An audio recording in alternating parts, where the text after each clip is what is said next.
نماز کے بعد جا نماز کا کونا موڑنا۔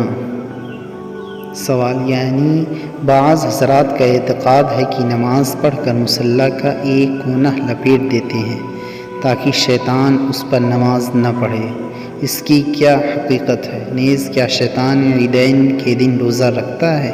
اس کی کیا حقیقت ہے؟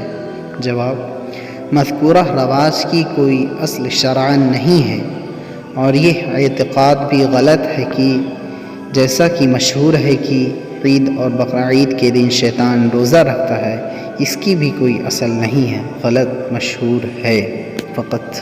واللہ اعلم بالصواب۔